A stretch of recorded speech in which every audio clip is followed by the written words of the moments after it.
ഇന്ന് തന്നെ ഡൗൺലോഡ് ചെയ്യൂ. കാണൂ നിങ്ങളുടെ ഫേവറേറ്റ് ഷോസ്. ചന്ദ്രികയും മാധവേട്ടനും ഒരുമിച്ച് ഒരിടത്ത് താമസിക്കണം. അതിന് നിങ്ങൾ സ്വപ്നം കണ്ടതുപോലെ ഒരു വീട്, മാധവേട്ടന്റെ സ്വപ്നത്തിലെ കൊട്ടാരം. ലക്ഷങ്ങളോ കോടികളോ ആവട്ടെ, ചെലവ് ഈ ഊർമിള വഹിക്കുന്നു.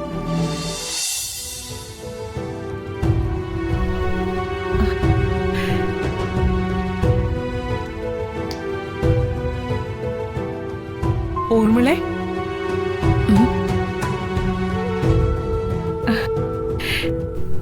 ആ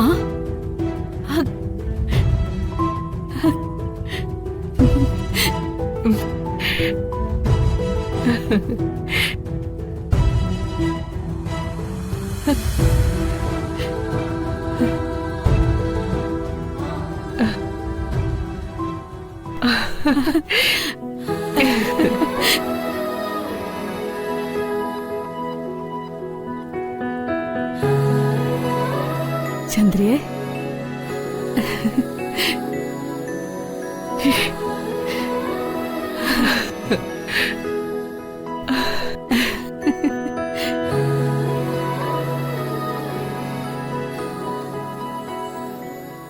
ചന്ദ്രികെ, എന്താ ഇത്? നീയങ്ങ് ഒരുപാട് മാറി, വല്ലാതെ വയസ്സായി പോയതുപോലെ. എന്താ നിനക്ക് പറ്റിയേ? ഏയ് ഒന്നുമില്ല. കാണാതിരുന്ന് കണ്ടപ്പോ നിനക്ക് അങ്ങനെയൊക്കെ തോന്നിയതാ. നിനക്ക് സുഖാണോ? പറ, കേക്കട്ടെ നിന്റെ വിശേഷങ്ങളൊക്കെ. മാധവട്ടനെ കൂടി കൂട്ടാത്തതെന്താ?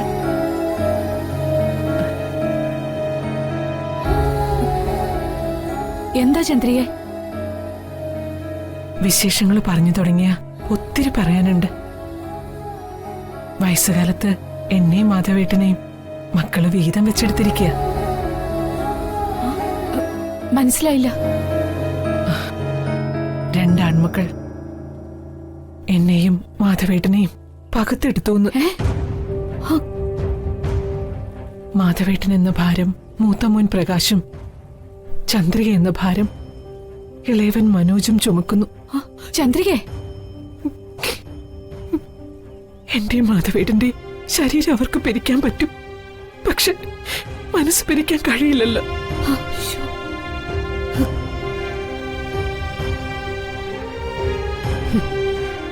നിന്നെ കാണാനായി ഹരിതയുടെ വീട്ടിലേക്ക് വരണ്ടെന്ന് പറഞ്ഞപ്പോഴേ എന്തോ പന്തികേടുണ്ടെന്ന് എനിക്ക് മനസ്സിലായി. പക്ഷേ അത് ഇത്രത്തോളം വലുതാണെന്ന് കരുതിയില്ല. അമ്മയുടെ സംരക്ഷണം ഏറ്റെടുത്ത മനോജിന്റെ വീട്ടിൽ നീ അനുഭവിക്കുന്ന സുഖസൗകര്യങ്ങളൊക്കെ നിന്റെ ഈ കോലം കാണുമ്പോ മുഖത്തുനിന്ന് വായിച്ചെടുക്കാവുന്നതേ ഉള്ളൂ. ഊർമിളെ, വേണ്ട, എന്നോടൊന്നും ഒളിക്കാൻ ശ്രമിക്കണ്ട. ജോലിയും കൂലിയും ഇല്ലാത്ത മനോജിന്റെ അടുത്തേക്ക് ഒളിച്ചോടി വന്ന ഹരിതയ്ക്ക് അന്യമൂട്ടിയവരാ നീയും മാധവേട്ടനും. നീയോ മാധവേട്ടനോ ഇന്നുവരെ കളിയായിട്ട് പോലും അവളെ വേദനിപ്പിച്ചിട്ടില്ല. അതൊക്കെ അവള് മറന്നു കാണും, അല്ലേ? അതിലെനിക്ക് പരാതിയൊന്നുമില്ല ഊർമിളെ. നിറം മങ്ങിയ ഇലകളെ മരങ്ങൾ പോലും ഉപേക്ഷിക്കുന്നില്ലേ? പിന്നെയാണോ ഇത്? പക്ഷെ ഒരടുക്കളക്കാരിയോട് തോന്നുന്ന അനുകമ്പയെങ്കിലും. നീ വിഷമിക്കാതെ, എല്ലാം ശരിയാകും.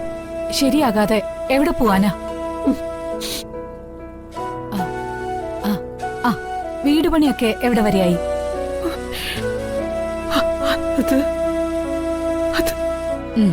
തുടങ്ങിയില്ല അല്ലേ?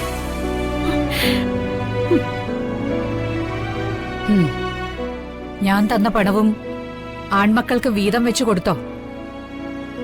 ഇല്ല. ആ പണം മാധവേട്ടൻ ബാങ്കിൽ ഡെപ്പോസിറ്റ് ചെയ്യാൻ പോയപ്പോ ഏതോ കള്ളൻ അപഹരിച്ചു. എന്നിട്ട് പോലീസില് പരാതി കൊടുത്തില്ലേ? ഒക്കെ ചെയ്തു. ഒരു പ്രയോജനം ഉണ്ടായില്ല. ഓ,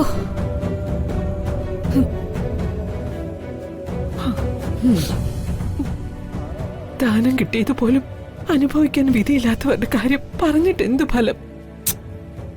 വിഷമിക്കാതെ. നഷ്ടപ്പെട്ട പണത്തെ ഓർത്ത് സങ്കടപ്പെട്ടിട്ട് എന്ത് കാര്യം? ഇപ്പോഴത്തെ ഈ സങ്കടത്തിന് പരിഹാരം കണ്ടേ പറ്റൂ. ഉം?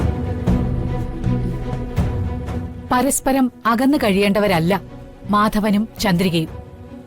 ഒന്നിച്ച് ജീവിക്കാൻ കൊട്ടാരവും കോടികളും കളഞ്ഞിട്ട് വന്നവളാണ് നീ. എന്താ മക്കൾക്ക് വേണ്ടി ജീവിച്ചു തുടങ്ങിയപ്പോ നീ അതൊക്കെ മറന്നോ? മനസ്സ് പലപ്പോഴും നിസ്സഹായ അവസ്ഥയിലാവുന്നത് മക്കളുടെ മുൻപിലാണല്ലോ, അല്ലേ? അമിതമാകരുതൊന്നും. അത് ആത്മാർത്ഥതയായാലും മക്കളോടുള്ള സ്നേഹമായാലും. പരസ്പരം നിങ്ങൾ താങ്ങാകേണ്ട സമയത്ത് മക്കളുടെ ഇഷ്ടത്തിനൊത്തല്ല ജീവിക്കേണ്ടത്. സ്വന്തം ഇഷ്ടം നോക്കിയാ. അല്ലെങ്കിൽ വൃദ്ധസദനങ്ങളുടെ എണ്ണം കൂടും. ജനിപ്പിച്ച തന്തയും തള്ളയും ജീവിച്ചിരിക്കുമ്പോ തന്നെ വെലിച്ചോറുരുട്ടി അനാഥാലയത്തിൽ തള്ളും മക്കള്. സോറി, സങ്കടം കൊണ്ട് ഞാൻ എന്തൊക്കെയോ പറഞ്ഞു പോയതാ. സംഭവിച്ചതൊക്കെ സംഭവിച്ചു. അതൊക്കെ പോട്ടെ. തൽക്കാലം ഇതിന് സ്ഥായിയായ ഒരു പരിഹാരം കാണണം. പരിഹാരോ? എന്തു പരിഹാരം? വീട് പണി പൂർത്തിയാക്കണം.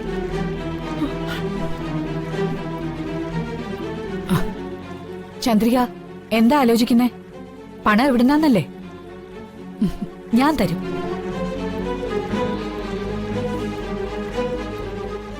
എത്ര ലക്ഷം വേണമെങ്കിലും. അതല്ല, കോടികൾ വേണ്ടി വന്നാൽ അതും.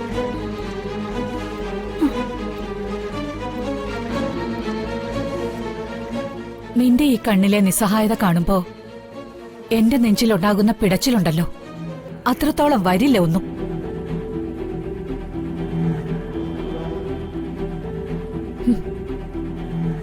ചന്ദ്രികയും മാധവേട്ടനും ഒരുമിച്ച് ഒരിടത്ത് താമസിക്കണം. അതിന് നിങ്ങൾ സ്വപ്നം കണ്ടതുപോലെ ഒരു വീട്, മാധവേട്ടന്റെ സ്വപ്നത്തിലെ കൊട്ടാരം. ലക്ഷങ്ങളോ കോടികളോ ആവട്ടെ, ചെലവ് ഈ ഊർമിള വഹിക്കുന്നു.